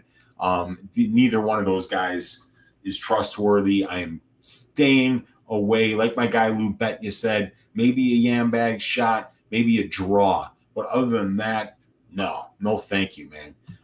Dope Space Cowboy, I just sprinkled Camacho at plus 110 because of Bootsy. If it hits, I'll donate the couple bucks from it strictly for dog treats. That's awesome, man. I appreciate that. Yeah, and I'll need it to make up for whatever money I lose on Torres this weekend and whatever credibility I lose for picking Torres as the ass shaving of the week if Camacho does come through. Papa Chuck saying, thank you so much for all you do, Unc. I appreciate you, Papa Chuck. Juan Lopez saying, do you think Rakic via decision has value this week, Weezy? I bet Rakic by 4, 5, or decision. So I like it. I like that. I think Rakic is a really good minute winner. And I think that Blachowicz has shown that he's not a good minute winner thus far in the UFC. He's a moment winner. He's a knockout artist. So I think that Rakic's best path is a late finish or a decision here. And I think that that would be the way that I would play it for sure, Ron. Tristan saying, hey, Uncle, what's your most confident pick for this weekend in Bellator or UFC? The fight doesn't go to decision for Torres Camacho. I don't see that fight going. I mean, I've got the under 1.5 in a parlay, but under 1.5 is something I very rarely do. But it's a killer be killed situation there. I think it's one of my favorite bets, and it's not horribly overpriced. But Camacho Torres violence feels like my safest pick. Space Cowboy, yeah. Don't pick Torres, man. No, I mean I picked Torres as my ass shaving of the week, but like as far as betting Torres or putting a ton of money behind him, I'm probably gonna have a very little bit of money there. But dude, Camacho is terrible. Camacho is terrible. Don't overrate somebody in a loss, you guys. And I mean, I know he's gotten his ass shaved by some really good fighters, but I mean, look at the wins. Nick Hein is awful. That Damian beatdown Brown is not good. The guy was like 1-4 in the UFC, and his only win was against, or I'm sorry, that was a loss, but he's not a winning fighter. And that fight, I thought Damian Brown did win that fight. Frank Camacho's skill set is not UFC ready at this point. His grappling is not good. He doesn't have the ability to get the fight to the grappling if that's what he's good at, but I don't think he's even good at that. His defensive boxing is terrible, and he's just been absolutely pounded for his entire career. Over 30 professional fights. You know, this guy's been through COVID. He's been in a horrible car accident, and then whatever the car accident, it couldn't have been worse than what Jeff Neal did to him, man. I'm picking Torres, but I'm not putting a lot of money behind him. I think he shaves Camacho's ass, though. Prince of Mischief saying, imagine Keith Peterson is roughing that Johnson fight. Everyone is good. That's for sure, man. Fireside saying Camacho is the side. EB saying, you're Weezy, you're my uncle. You're like my family. I appreciate you, EB, man. I like to think that I'm MMA Twitter's favorite uncle. We got Effie saying, agree, Rakic decision. I was shocked to see the over-under set at 3.5 rounds, minus 120.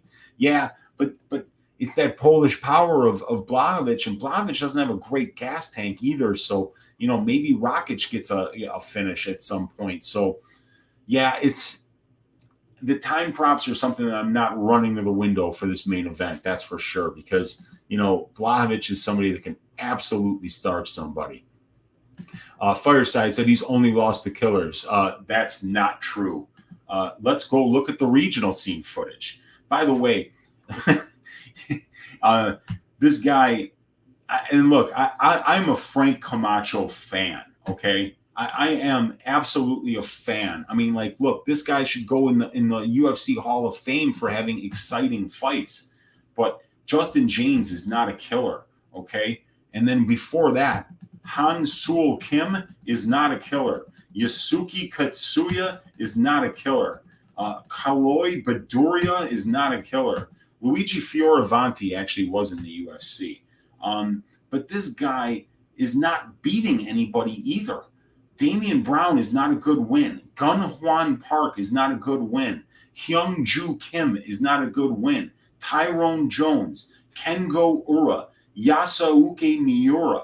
And then the wins are against Damian Brown and Nick Hein. I'm sorry. I would have a bet on Torres over Nick Hein. I would have a bet on Torres over Damian Brown.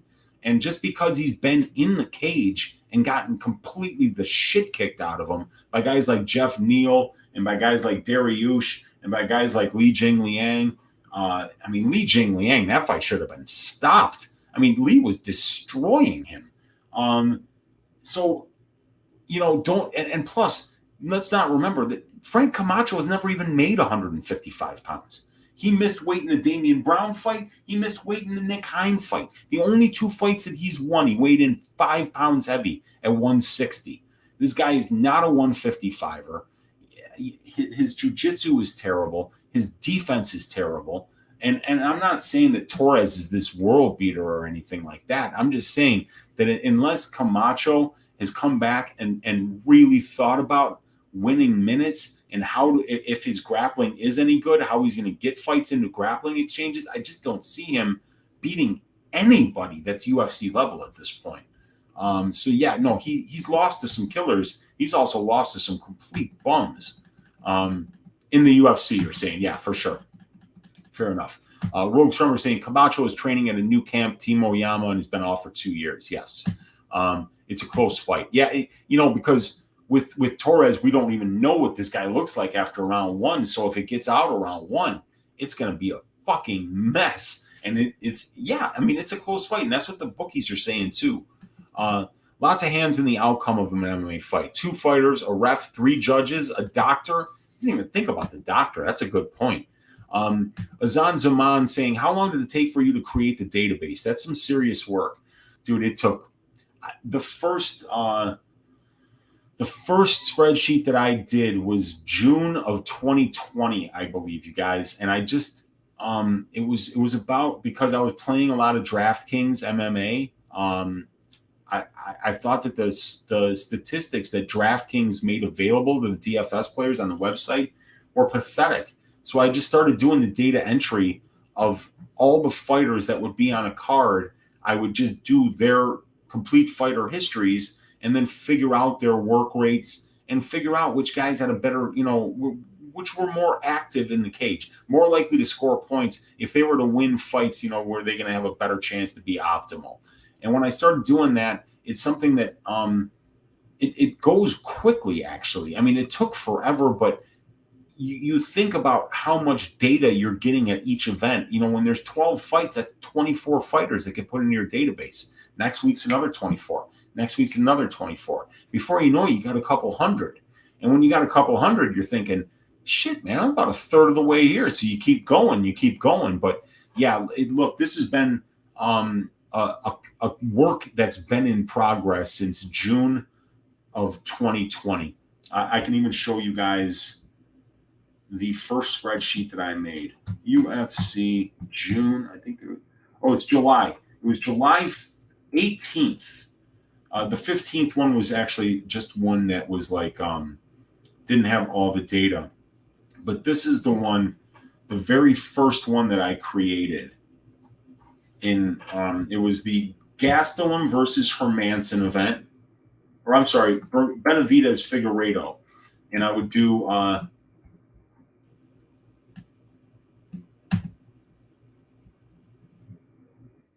and I just did put the fighter's name, the outcome, the rounds, the cage time, the method, and then significant strikes, knockdowns, takedowns, advances, and reverses.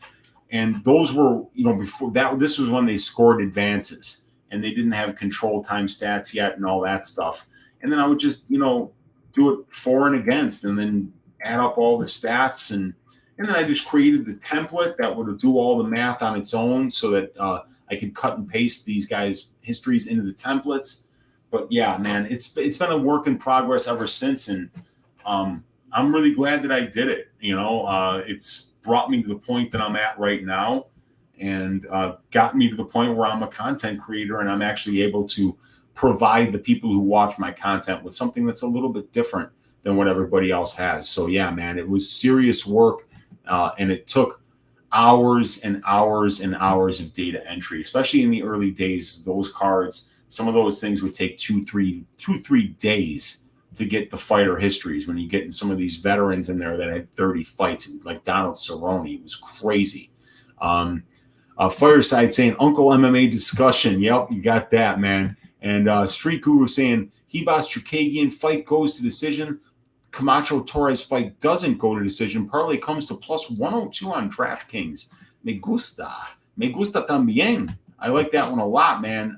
That's a good one. I like that. Plus 100 too. I mean, that's fantastic. Yes, in the UFC, right? I know. Relevant fights only. Prince of Mischief saying suggestion for probability. Time prop parlay over under. What do you think? So do you mean like the over 2.5s and the under 1.5s and stuff like that? Because I've got all that on the prop template, but I'm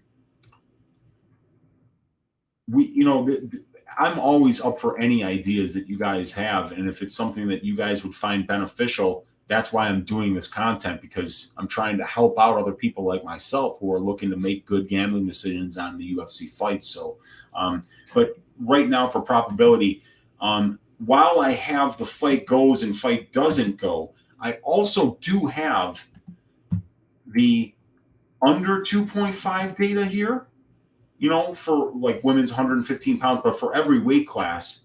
So we know that under 2.5s happen 27.09% of the time in the history of the UFC. And under 1.5s happen at the 115 pound women's weight class 21.18% of the time.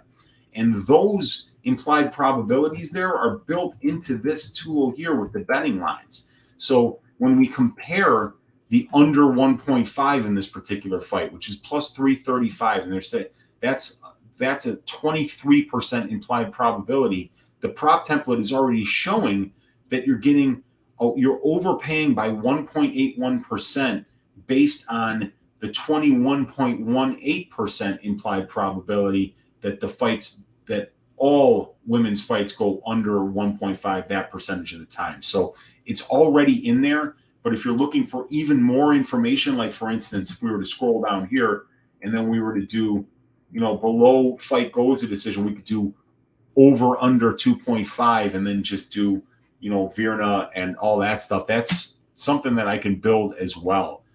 It might be just a bigger template, but we have all these analytics. It's part of the template, and it has its own tab. And like this is part of the template. It feeds this particular page, feeds all the other pages, because the analytics from this page feed into the other ones so that we can get these stats. So like, for instance, this is fight doesn't go to decision. This is fight goes to decision. And this is every weight class here, So we know that in lightweight division, in 2013, 33 of 71 fights finished inside the distance, 51 of 102 in 2014. And we've got that for year by year for every weight class. And then we've got the under 2.5s. We've got the under 1.5. So Prince of Mischief, we've got all this information, man. So we just got to use it. I've got to find ways. My next big step here is to find a better way to display all this information for you guys. This is very hectic. I understand it's difficult to look at, and you have to listen to me talk you through it. But on the MMA Engine website, which will hopefully be live by the end of the month, if not the beginning of June, we're going to be building this prop template into the paying members site so that they can always, before any over-under bet, know what the best available lines are, know what the implied probabilities of the lines are, and know all of the analytics for that division in 3-round fights since 2013 so that they can compare the implied probabilities and the combined fighters' finish rates against those benchmarks to determine whether they're overpaying or underpaying for the lines. So that's going to be something that we're definitely looking at. Early pick for Dricus du Plessis versus Brad Tavares at UFC 276. So I don't know what to think of du Plessis yet. This guy seems to be a very legitimate prospect, but Brad Tavares is a very, very tough test who has fought literally everyone. Another Islander who's just, born to fight and is just a stud, a Camacho type, but with a lot more skill. I'm going to lean Tavares, but I'm going to have to really look into it. Dricus is an interesting prospect with a ton of power. So I'm leaning Brad, though, because I think you kind of need a shovel to knock out Brad. Chris Calanza saying, MMA's favorite uncle. What's up, Chris? Good to have you here, brother. Fireside saying it's a step down for competition for Camacho. Just consider that. It is. No question about it. But he did get starched by Justin James in 30 seconds. So Tristan saying early pick for Dustin Jacoby versus Da Un Jung. Oh, baby. Man, Jacoby has looked so good. Da Jung. I'm going to go with Da Jung. I mean, I think he's a fantastic prospect. The younger man, probably the stronger man, the better grappler is Da Jung. And Jacoby is just really good, solid kickboxer with the ability to be able to win minutes on the feet and, really kind of work his opponents over. He hits all the targets well. Wow. Fireside saying it's going crazy to go from a 14 fight card to this one. Yeah, and it started at 15. If it weren't for the Cerrone fight dropping out, it would have been 15. So I like 11 fight cards a little bit better, to be honest with you. My apologies. I forgot it's for this card. My bad. Oh, no, I don't care, Tristan. You can ask Weezy anything, man. I don't care. Fireside saying this card could go up and down decisions with only 2-3 sweats. Yeah, man. There's like 4 fights at 5 that I think probably finish inside the distance, but some of these are going to be really close, I think. Burgundy saying, or Chuk by decision plus 110. I like Chukagian's money line a little bit better at minus 170 because, I think eventually at some point she might get a finish, but Chukagian by decision is I mean, a good way to get some extra value, at plus 110. I mean, 10 wins, all of them by decision. Yeah, you mean the over-under. Yeah, so we're gonna be talking about that a lot more going forward, Prince Mischief. Dave Bandit saying, sup, Weezy? We have just been talking yesterday about first sheet that you have shared with the public. Yes, that's right, man. Yeah, so when I first started sharing these sheets, it was in DFS by the Numbers Discord because I'm a member of his Patreon, have been for about 2 years. And I started doing these sheets and I started telling people kind of putting stats out there in the Discord, and they were like, where are you getting this from? And I'm like, oh, I just do these spreadsheets because, there's none of this stuff is available out there online. And I've just been creating them myself. And when I started sharing them with the people in Brady's Discord, people were like, dude, this is really cool. And that's what kind of fueled me to decide to start doing content. So yeah, I was just talking about that with Dave the other day, man. That's really cool. Prince of Mischief, do you give out the prop template in PDF format? No, I do not yet, but the prop template will be able to be downloaded, or not downloaded, but it's going to be a part of the MMA Engine website for paying members, because I think this is probably the best thing that I've ever done in terms of providing value. And I've never asked for money from anybody. I don't have a Patreon right now. I don't really do any paid content. So I've been doing all this stuff for free for a very long time. So I think this is going to be the first paid product that I do, but I want to make it, I also want to do content centered on this prop template so that you guys can also benefit from, the show probability and being able to go through all these fights one by one and determine where the value is and what the safest bets of the week are. Let's see. Victor saying, hey, Uncle, after Virna Jandiroba, who would you consider to be the second most handsome fighter in the UFC? So, I mean, Virna is number one. Close second, Jessica Andrade. Really strong features, a haircut you could set your watch to. Love watching her fight too, man. Who else? Who else do we have? Next week, we've got Ketlin Vieira, where you see a couple of pictures of her online. She reminds me of Lorenzo Lamas from the old television show Renegade. And I think that she's very handsome in her own way as well. But it's got to be Virna. The eyes, she gives you that look, the hair, and that sweet, the old school knee wraps. I mean, she's fucking cool, dude. Virna's cool. I'd like to have a beer with her. She's baller, yeah. So, I mean, I think she's number one. But then I would have to go with Andrade, maybe Ketlin Vieira. Yeah, that's where I'm at right now, man. Burgundy Bets in the room. What's up, man? Good to see you. Tristan saying fire. Kenneth Wall saying greeting from Thailand. Love your content and cash big on last week's shaving of the ass. Yes, love to hear it, man. Love to hear it, Kenneth. Let's keep going, baby. Let's keep it going. We got my guy Luke sparring with reality betting saying hashtag team stats. Yeah, man, we got all these stats. I keep them up on the screen. It's what guides me into what to look for when I start watching tape. So yeah, I mean, I think it's, there are a lot of people who make gambling decisions based purely off of analytics without watching tape. And there's only so much tape that you can watch before, you've spent 12 hours, studying a fight, and then the line moves and now you can't bet it anymore. So analytics are important, but tape study, especially at the UFC level, is just as, if not, it is more important than just the numbers. But appreciate you, Luke.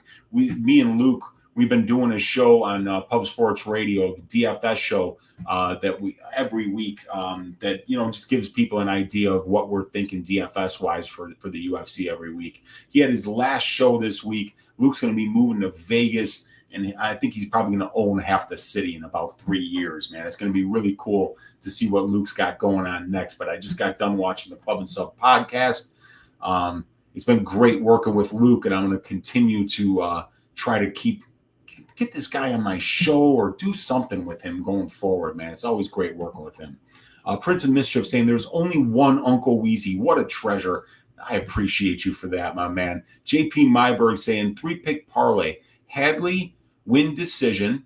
Torres under 1.5, like that. Caitlin win decision plus 870. Man, I like that a lot, dude. That's a great little parlay. I'm on the Torres under 1.5. It's one of the legs in my greasy 4-leg parlay that I gave out on Just a Tip yesterday, and I'm looking for the best Hadley by decision line, and I'm going to be looking for a Tyra by decision line that's better than plus 200. Better than plus 250 would be even better. And then Caitlin by decision at, plus 100, plus 110, I think is a really solid one. I like that parlay a lot, JP. And my guy Jack Attack saying good morning. What's up, Jack Attack? You are out there in the UK, man. You're up early. Good to see you, brother. That's that is the number one handicapper there on Bet MMA Tips. So he is the man. Kyle Kelly saying, hey, does Charles beat Khabib? To me, I think he does. Well, I mean, Khabib's been away for a minute now, and Charlie's been active. So, I think I would love to see that fight, man. I'd love to see that. Oh, God. I don't even know if, I don't even think it's going to happen. I don't even think Khabib's ever going to weigh in at 155 pounds ever again in his life. I think he's done. I think he's given a lot to the sport, and I think maybe he should stay retired at this point, leave that undefeated record intact, and leave his name in that hopper for the greatest of all time, which I think is there's a good argument for Khabib Nurmagomedov. So yeah, I don't think he's coming back. I would lean Charlie Oliveira if they were to fight, but that would be a fight that would just would be so awesome, so high level. I would love to see that. Finesse LaFleur saying, who do you got if the fight happens, Arman or Gamrot? Man, that is such a good fight, and that is happening. Shout out my guy Dave Bandit. That dude comes up with some really good inside information, and he told us about a month before it was announced that Mateus was going to be fighting him. I'm going to go with Arman.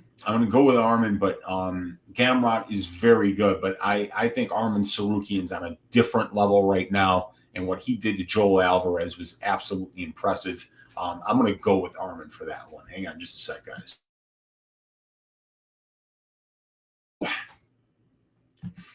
Ooh, that's Virna Jandiroba. I thought it was Rob Schneider. Nah, man, Virna's got way better hair and is way more handsome than Rob Schneider. Also, and if you want to compare Brazilian Jiu-Jitsu, I mean, it's Virna Jandiroba all day. I mean, if you want to compare anything between Virna Jandiroba and Rob Schneider, the answer is Virna Jandiroba. Plain and simple. Up super early. Been a while since I caught you live. Hope you're well, man. Love the sound of that Camacho Torres under. Yeah, dude, this guy Torres has been in the decision one time in his life. So he's going to bring it chaos. Look at the nicknames. The Crank against El Loco. That everything about this fight spells under 2.5 minutes, not under 2.5 rounds. Kyle Kelly saying, what do you think about the plus 275 on Charles against Islam? Plus 275 on who? Is Islam plus money? I don't even know who's plus money in that case, and that fight hasn't even been made yet. But I would love to, I think that's probably the next fight, right? I mean, you would think if they stripped the belt, then maybe it's what? I mean, like, shouldn't it just be Charles against Islam for the title then? I mean, like, isn't Charles the number one contender if they strip the belt? I mean, are they going to say that somebody's a bigger contender than the guy who's been beating everybody? I don't know, man. But yeah, at plus 275, I think I'd just take whoever is plus 275. Whether it's Oliveira or Islam, I like plus 275. Dave Bandit saying good vibes. Effie saying sparring with reality is an all-time dope name for a pod. Yeah, it is. And Luke is one of the best cappers out there, bar none. The guy's research and takes are all top notch. The Club and Sub podcast is must watch for me every week. Fireside saying Charles is line plus 275 against Islam. That shit's disrespectful. Charles knocks him out. Yeah, I would take whoever was plus 275 in that matchup. If it's Islam, if it's Charles, that's where my money is. Because both of those guys are fantastic mixed martial artists. Kyle saying perfect couple, Virna and Maurice Green, the crochet boss against Karkara. I think that would be a pretty good couple. I think, man, you know who would be like a really handsome couple is Virna Jandiroba and Magomed Mustafayev. With that haircut of his, the bowl haircut, like looking like the Children of the Damned, with the curly hair of Virna Jandiroba, I think that would be a power couple, my friend. Charles is plus 275. What? Yeah, I'd be betting Charles there for sure.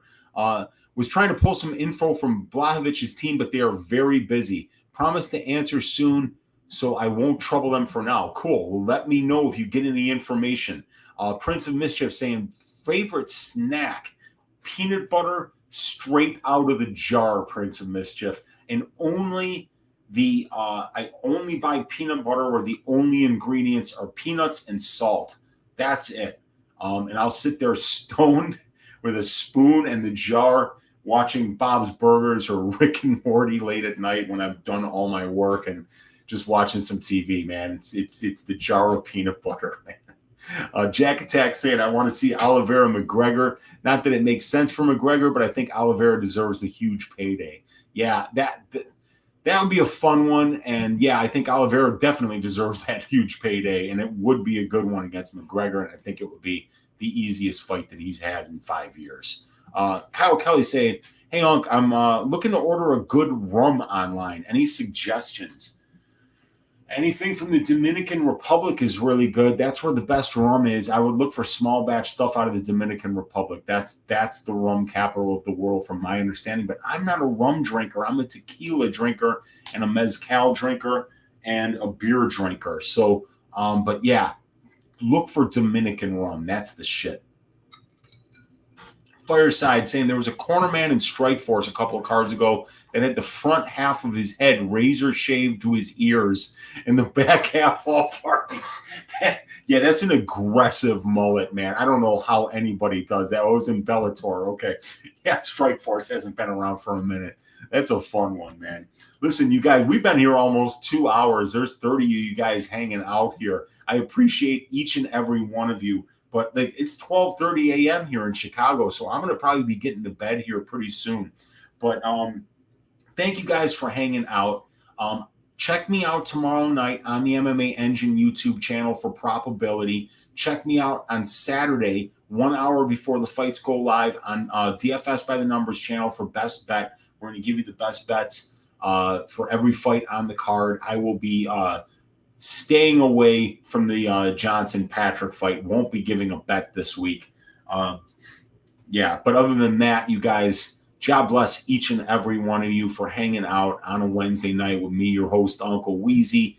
We have got to stack cash tickets like flapjacks for UFC Vegas 54. Let's get it, you guys. I'll be back tomorrow night on the MMA Engine channel. You guys be there or be square, and we will talk to you guys soon. Let's cash a bunch of tickets this weekend and keep this winning streak rolling, you guys.